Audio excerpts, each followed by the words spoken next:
So, all right, here's our lesson on real estate. Okay, the do now. Hopefully you answered by now. All right, what do you think is riskier, stocks or real estate? In the past, it hasn't even been a question. Real estate has definitely been safer, but after the housing bubble and all of that, um, it's a little more riskier now than it was. But usually stocks are by far more risky for the most part. So the steps of real estate, we have pre-approval, search, inspection, offer, and closing. So in pre-approval, all right, in pre-approval, you figure out what you can afford. All right, so you're gonna talk to a mortgage company, and they're gonna give you a number that based off of your income, based off of your credit score, based off of the money you have, the capital you have, and the checking account, savings account, investments, all of that, that you'll be able to afford to pay for a house. Okay, so they'll come up with a mortgage number for you. All right, just because you're pre approved for a number doesn't mean you have to spend it. So if they pre-approve you for 200 grand, you don't have to buy a house for 200 grand. Ideally, you probably don't want to buy a house for 200 grand because that is the most you're going to be able to afford. Ideally, you're going to want to find something under your pre-approval number. That number is just saying, okay, based off of your finances, based off of everything you have, this is how much money you could afford to pay for a house on a 15, 30-year mortgage, whatever it is. Okay. So there's a number of different ways to search. Okay, obviously the easiest way to do things nowadays is online with the websites. Okay, there's Zillow, there's Trulia, there's Redfin. There's a number of different online resources you could use to be able to buy houses. Okay, and search for houses, find foreclosures, find pre-foreclosures, find all these different things. Okay. Foreclosure is obviously when when the owner of the house is no longer able to pay for it, so the bank now owns it. Pre-foreclosure is that they have to make up payments in the time, or the bank is going to take the house. So the easiest way to search is with the real estate agent. Okay, so having someone who does this for a living look for you is very useful. Okay, they're going to be looking in your best interest. Sellers are going to have real estate agents to sell their house and to negotiate and come up with fair prices and all of that. So if you're going into a house to look at it and the only real estate person is theirs, it could be a little tricky because of conflicts of interest and stuff like that, because real estate agents make money off the sale of houses. Different things to take into account in the search. There's many different things depending on where you are in your life and what you're looking for in the house. Do you want to be there for 3 years? Do you want to be there for 30 years? Do you have no kids? Do you have 5 kids? Are schools important or are they not important? A very important thing to look at is always going to be property taxes. Okay, the property taxes are usually dictated by schools and the surrounding area, and how much money goes into those things to operate. Okay, so with property taxes, a house that's worth $300,000 in Monmouth County, you're going to pay more property taxes on than a house for 300 grand in Ocean County. Okay, it's just because of the higher end schools and things of that nature, you're going to pay more money. So that's something to look into while searching for a house. Okay. Also important to realize when you're looking for a house that the number posted when you're looking doesn't necessarily mean that that's the number that the house is going to go for. Okay, that's an estimate. That's what they're asking for. So usually, if you supply that number, you have a good chance of getting the house. A lot of times, offers are made underneath or sometimes above what the asking price is. So that's important to keep into account. So, like we just covered in that last slide, there's a number of different things you look for when investing. You'd want to look at the prices of the houses around. How has the area grown over time? There's a number of different things depending on what you're looking for in the property, is what you're going to be researching.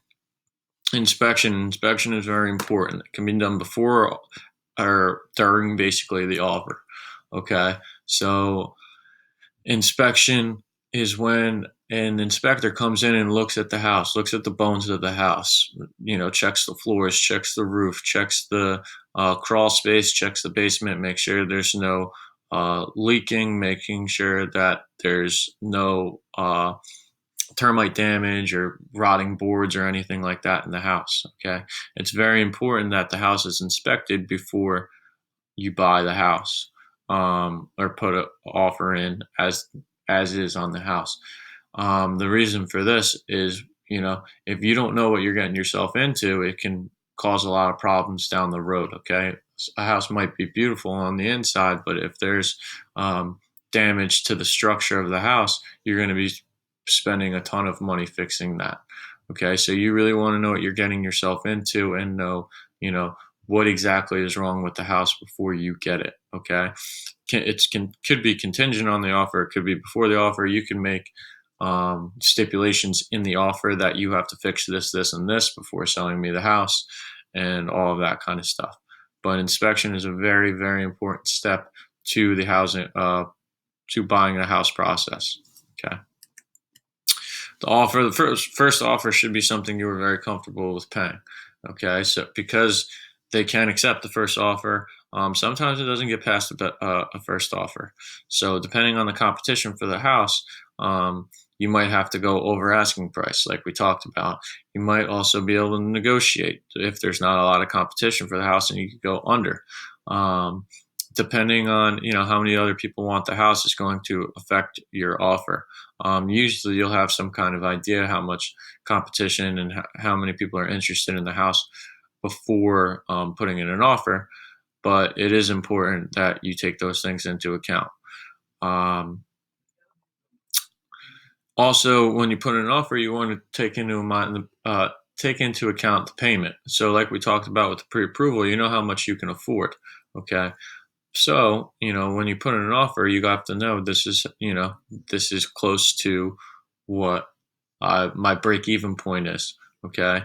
If I don't make, as much money this month, this is how much I'd be able to afford. Uh, um, if my pay freezes for next year. So there's a lot of things you want to take into account. Also, the down payment. So you're gonna when you put in an offer, if you're gonna know how much you're going to be able to put down, how much your monthly payments are going to be, how long your mortgage is going to be. Obviously, the higher cash offers, the better. Usually, you get a discount if you have an all cash offer because that money is immediately to the seller, so they don't have to worry about it. Getting the money from the bank and things like that. Where so the cash offers are usually done by construction companies or something of that sort, and those are usually favorable. But for most people, that's not really usually an option. Closing. So once you agree, the buyer and seller agrees to the deal, then you'll go into the closing. Okay, you'll be signing a bunch of contracts, have your real estate person there with you, making sure that everything is how you want it to be. Okay, obviously the contract is very important because that's you're agreeing to everything that's in there. Okay, so there's also going to be closing costs. These closing costs are usually going to be a couple $1,000s. Okay. Um, so that's another thing to take into account when putting in the offer. There's going to be closing costs that usually come out to about 3% of what the house is going to be worth, which will go to the real estate companies and getting the lawyers and all of that stuff for the contracts.